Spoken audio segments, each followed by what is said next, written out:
오늘 우리에게 주신 말씀은 데살로니가 전서 4장 13절에서 5장 11절까지입니다. 찾으신 후 저와 여러분이 한 절씩 교독하신 후 마지막 절은 다 함께 합독하시겠습니다. 데살로니가 전서 4장 13절에서 5장 11절입니다. 형제들아, 자는 자들에 관하여는 너희가 알지 못함을 우리가 원하지 아니하노니 이는 소망 없는 다른 이와 같이 슬퍼하지 않게 하려 함이라. 우리가 예수께서 죽으셨다가 다시 살아나심을 믿을진대 이와 같이 예수 안에서 자는 자들도 하나님이 그와 함께 데리고 오시리라. 우리가 주의 말씀으로 너희에게 이것을 말하노니 주께서 강림하실 때까지 우리 살아남아 있는 자도 자는 자보다 결코 앞서지 못하리라.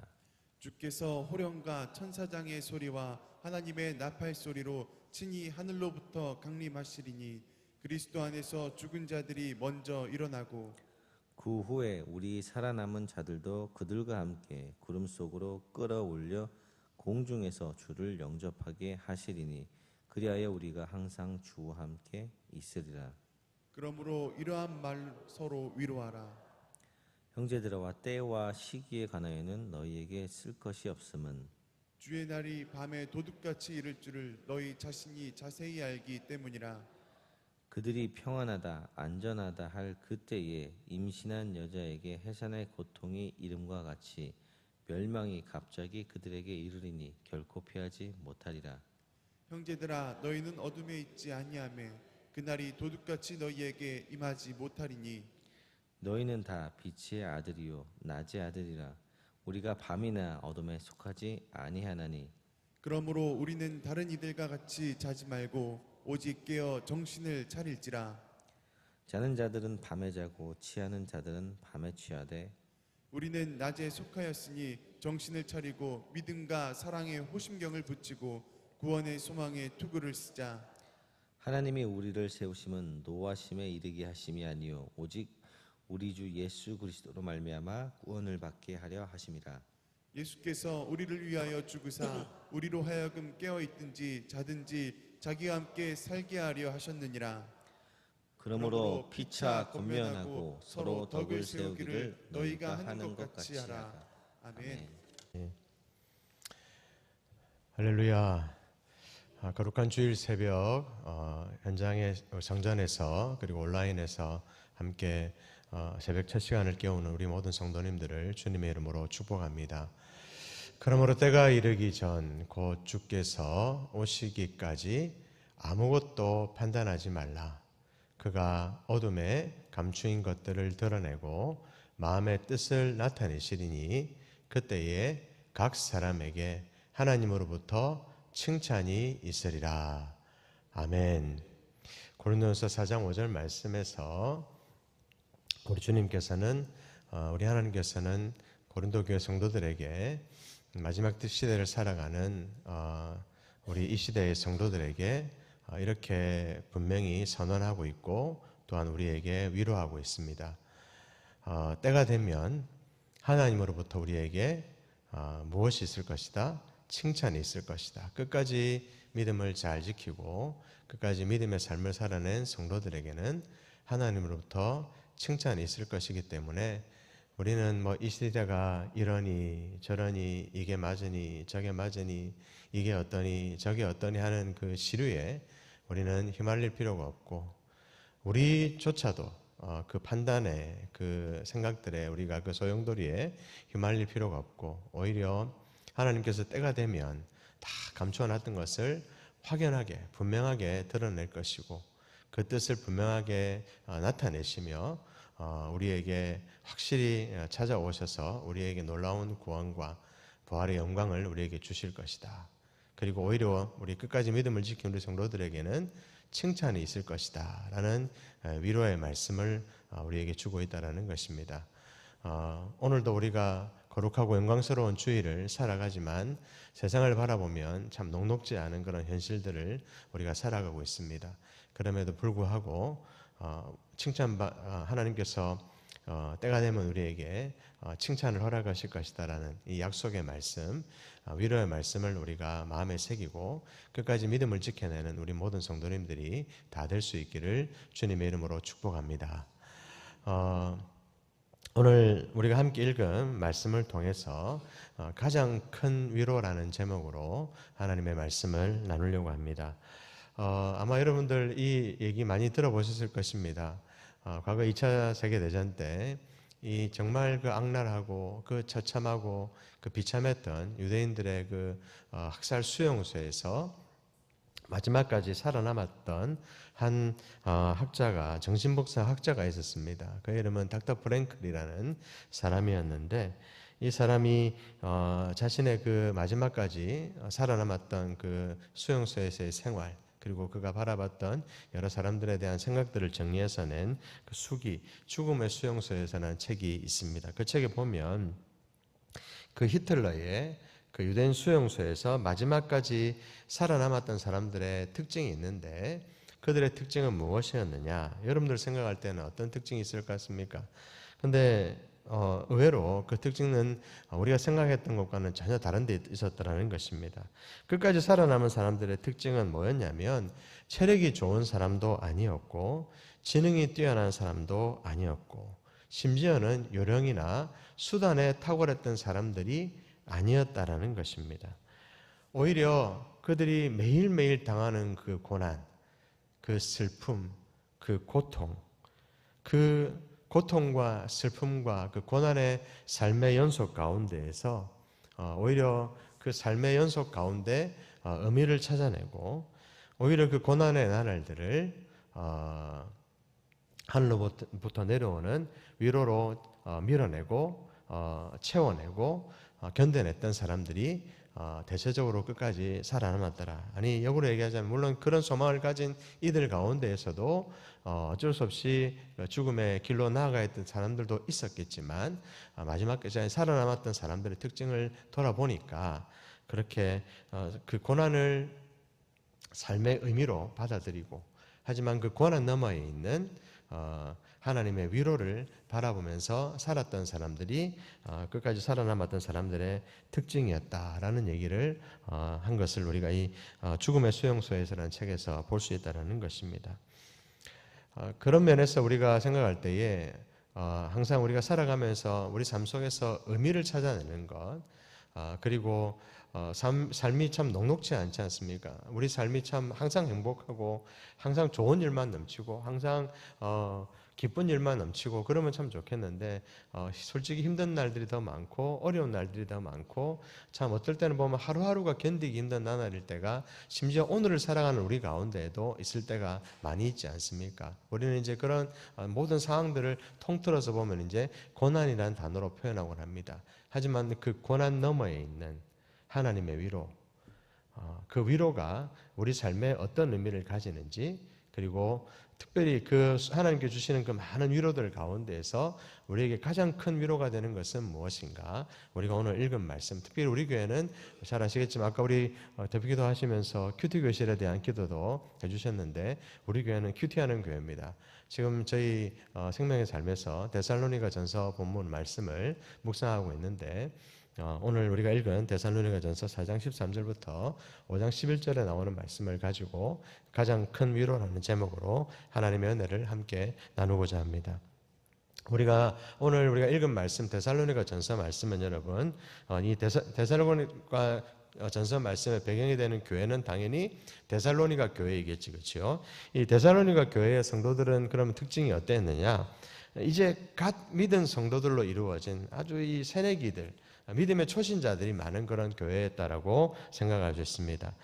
이 데살로니가 전서는 여러분, 그 성도들이, 그 믿음의 새내기였던 간 믿은 성도들이 고난 가운데에서 인내하며 믿음을 지키도록 위로하고 있는 서신, 그 서신이 바로 데살로니가 전서라는 것입니다. 그러한 가운데, 위로하는 가운데 계속해서 거룩함으로 성장해 나가야 된다라고 격려하고 있는 서신이 바로 이 데살로니가 전서라는 것입니다.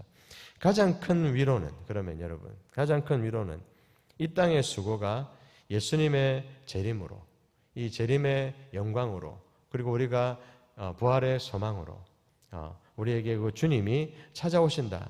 그 주님의 우리에게 주어진 놀라운 복음이 바로 이 재림의 영광으로, 부활의 소망으로, 부활의 영광으로 완성된다라는 것을 얘기해주고 있는 말씀이 데살로니가전서 말씀이다라는 것입니다. 그래서 우리가 다 읽지 않았지만 큐티하고 계신 성도님들은 이미 읽어오고 계실 테니까 아실 텐데 1, 2, 3장 말씀 모두 예수님의 재림에 대해서 끊임없이 짧게 언급하면서 끝나는 것을 볼 수 있습니다.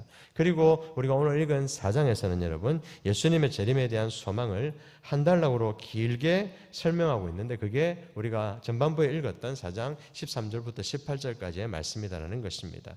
다음 시대에 하나님 나라에 들어갈 소망 가운데에서도 우리는 언젠가 하나님 나라에 들어가게 될 소망이 있지만 그럼에도 불구하고 현재 우리는 거룩한 삶을 살아내야 된다. 그래야 우리가 그 부활의 소망 가운데 나아갈 수 있다는 말씀을 하고 있으며 특히 우리가 오늘 읽은 데살로니가전서 말씀의 배경이 되는 이 데살로니가는 여러분 로마의 마케도니아의 그 수도였고 항구 도시였는데 여러분 아까도 말씀드린 이곳에 갓 개척되어져서 믿게 된 새내기 성도들이 있었던 교회. 그래서 성도들은 여러분 유대인들도 당연히 있었겠지만 누가 주축이 됐겠습니까? 이방인들이 중심이 됐던 것으로 우리가 예상할 수 있는데 그러다 보니 지역민들로부터 핍박이 있었겠습니까? 없었겠습니까? 많은 핍박이 있었겠죠. 하지만 예수 그리스도께서 재림하실 것을 소망하면서 믿음을 굳게 지키고 있으려고 노력했던 그 성도들 가운데 끊임없이 이 재림의 소망 가운데 부활의 영광 가운데 이 땅에서 거룩한 삶을 살아가라고 격려하고 위로하고 있는 서신이 바로 이 데살로니가전서 말씀이다라는 것입니다. 그래서 보면은 오늘 우리가 읽은 말씀 4장 18절 말씀에도 보면 어떻게 한마디로 얘기하고 있습니까, 여러분? 이러한 말로 서로 뭐해라? 위로하라 라는 얘기를 하고 있다는 것입니다. 이러한 말은 무엇이겠습니까? 재림의 소망에 대한 부활의 영광에 대한 말들로 서로 어떻게 해라? 위로해라 라고 얘기하고 있다는 것입니다. 오늘 저는 이 가장 큰 위로라는 이것이 어떤 것인지에 대해서 먼저 전반부에 서두 여러분들에게 말씀을 드렸지만 이것이 우리에게 어떠한 책에 어떠한 단계에 의해서 어떠한 순서에 의해서 어떠한 믿음의 단계에 의해서 우리에게 가장 큰 위로로 주어지는 것인지를 지금 이 시간부터 짧게 살펴볼 것입니다. 우리 모두가 마침내는 다시 오실 그 주님을 향한 소망 그리고 주님이 다시 오셨을 때 우리가 부활의 영광으로 함께하게 될 그 위로, 소망 굳게 붙잡고 나아감을 통해서 우리에게 그 어떠한 고난과 어려움이 닥쳐온다 할지라도 언제나 이기고 승리하는 우리 모든 성도님들이 다 될 수 있기를 주님의 이름으로 축복합니다. 첫 번째로 우리가 기억해야 될 것은 여러분 우리에게 죽음도 위로가 된다는 것입니다. 무엇이 위로가 된다고요? 죽음도 위로가 된다. 13절 말씀에 보면 형제들아 자는 자들에게 관하여는 너희가 알지 못함을 우리가 원하지 아니하노니 이는 소망 없는 다른 이와 같이 슬퍼하지 않게 하려 함이다 라고 말씀하고 있는 것을 볼 수 있습니다. 여기서 여러분 잔다라는 것은 무엇을 의미하는 거겠습니까? 제가 죽음도 위로가 된다 했으니까 당연히 자는 것은 죽음을 말하는 것이라고 할 수 있겠지요. 당시에 여러분 근데 이 데살로니가 교회 성도들 가운데 있었던 잘못된 문화 생각들 중에 하나가 무엇이었냐면 이 성도들 가운데 보면 예수님이 재림하실 때까지 살아 있어야만 확실하게 구원을 받는다라고 생각하는 무리들이 있었다는 것입니다. 이해하셨습니까? 예수님이 재림하실 때까지 살아 있지 못하면 안 될 수도 있다라는 생각을 하는 사람들이 있었다는 거예요. 만약 그러지 못하면 예수님의 재림에 참여할 수 없는 것으로 오해했던 사람들. 그래서 이미 죽은 성도들로 인해서 오히려 죽은 성도들을 바라보면서 슬퍼하고 낙심했던 자들이 있었던 현실이 있었다는 것입니다.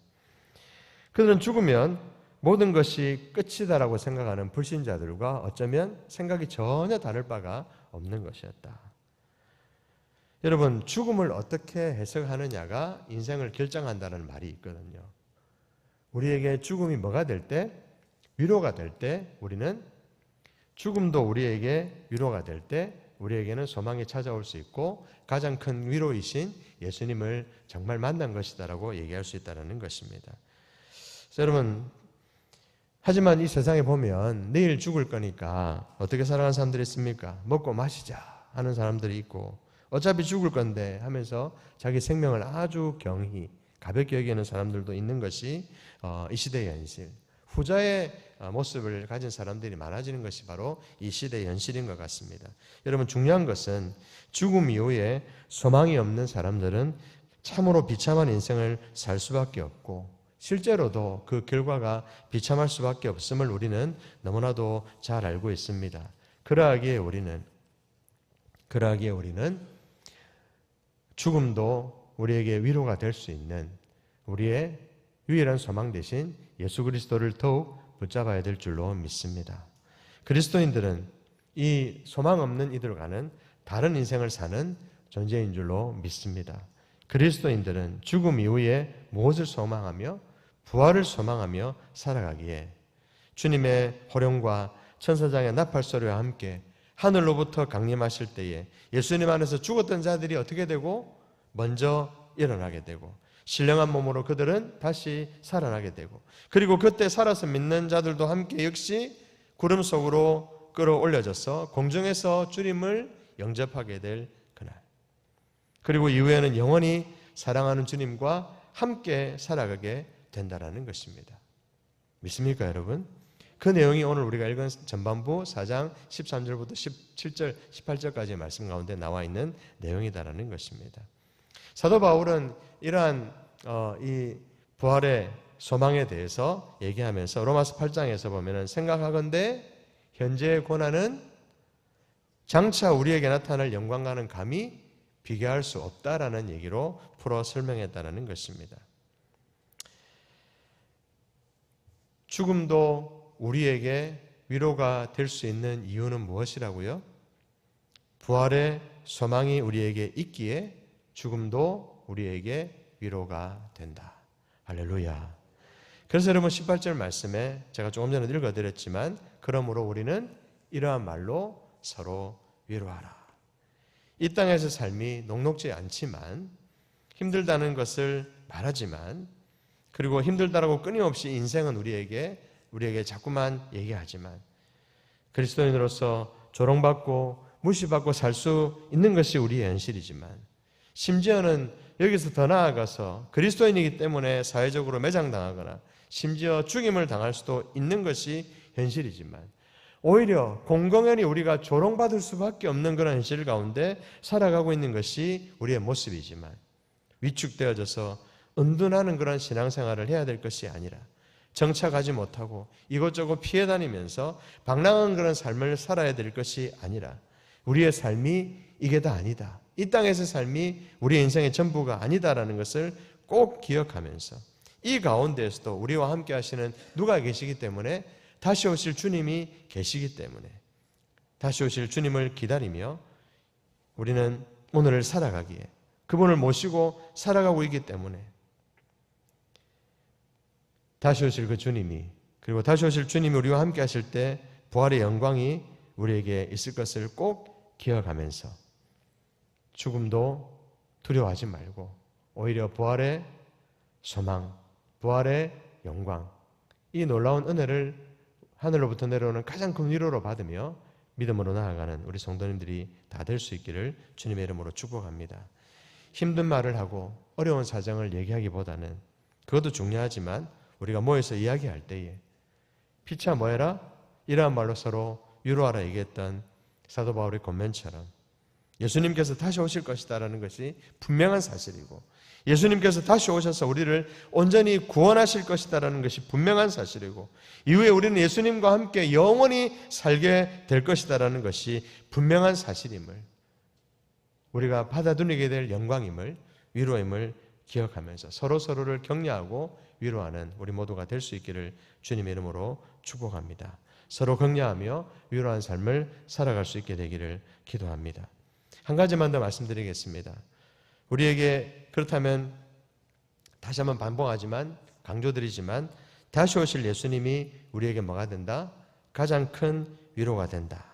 9절 말씀을 한번 보시길 바랍니다. 하나님이 우리를 세우심은 노하심에 이르게 하심이 아니요 오직 주 예수 그리스도로 말미암아 구원을 받게 하십니다라고 오늘 말씀은 우리에게 얘기해 주고 있습니다.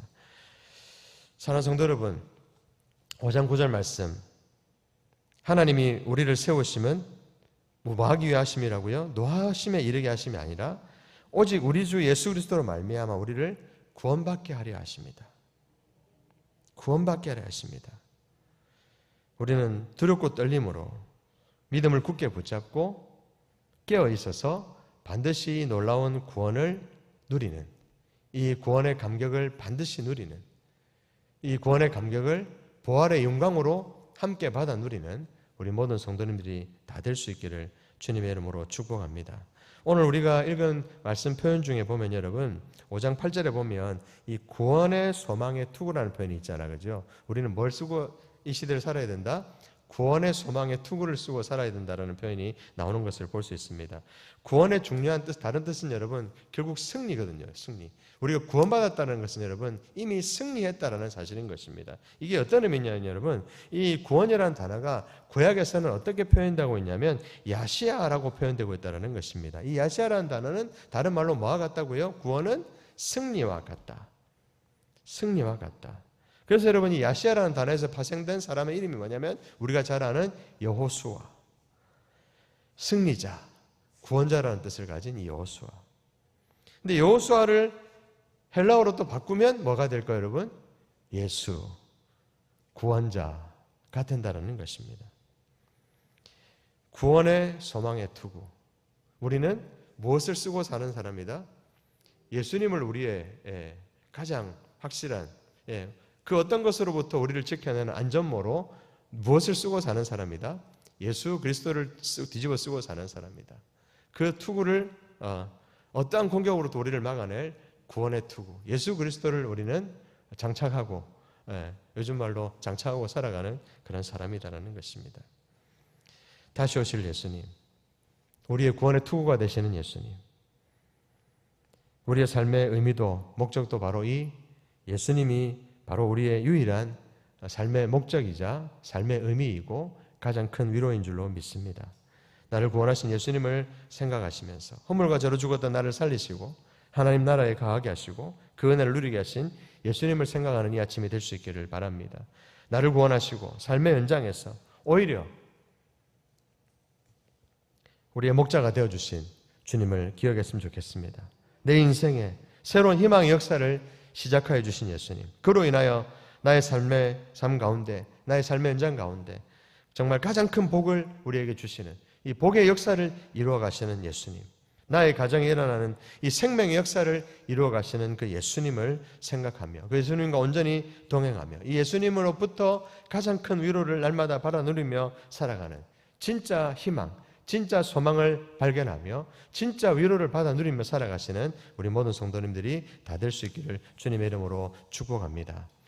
말씀을 맺겠습니다. 사랑하는 성도 여러분, 다시 오실 예수님은 우리의 진정한 소망인 줄로 믿습니다. 우리가 이 소망을, 이 위로를 놓지 않게 되기를 간절히 기도합니다. 막 혹시나 내가 이것을 조금이라도 놓치고 있다라면, 그리고 내 주변에 우리의 가장 큰 위로가 되시는 예수님을 놓치고 사는 이들이 있다면 다시 붙잡을 수 있게 되기를 기도하시기를 바랍니다. 그리고 서로 이 소망을 더욱 굳게 붙들도록 권면하고 격려하며 피차 위로할 수 있는 우리 모두가 될 수 있기를 바랍니다. 그리고 주님께서 맡겨주신 일에 더욱 충성하는 우리 성도들이 될 수 있기를 기도합니다. 이런 하루를, 이런 거룩한 주일을, 이러한 우리의 평생을 살아갈 수 있는 우리 모든 성도님들이 다 될 수 있기를 주님의 이름으로 축복합니다. 할렐루야. 우리 이 시간 같이 말씀을 생각하면서 한번 간절히 기도하겠습니다. 기도하실 때에 주님 다시 오셔서 믿는 자들을 일으키시고 그들과 영원히 함께 하신다라는 약속이 나에게 큰 위로가 됩니다. 가장 큰 위로가 됩니다. 그날을 대망하면서 세상의 어두움에 점령당하지 아니하고 오히려 구원의 투구이신 예수님을 굳게 붙잡고 그 주님을 나타내는, 주님을 거룩한 빛으로 나타내는 삶을 살아갈 수 있는 내가 될 수 있게, 우리 성도들이 될 수 있게 주님 도와주시옵소서. 죄와는 처절하게 치열하게 싸워 이기고 우리 사랑하는 성도들과 함께는 더욱 뜨겁게 사랑하며 더욱 뜨겁게 서로를 위로하며 진정한 하나님의 자녀답게 서로 격려하며 위로하는 그런 삶을 살아가는 우리 시내가 푸른나무 교회가 되게 하여 주시옵소서. 우리 같이 한번 주님 크게 부르고 간절히 기도하시다가 또 오늘 거룩한 성회를 위해 간절히 기도하시다가 자유롭게 돌아가시겠습니다. 주여 하나님 아버지, 하나님 아버지, 하나님 아버지,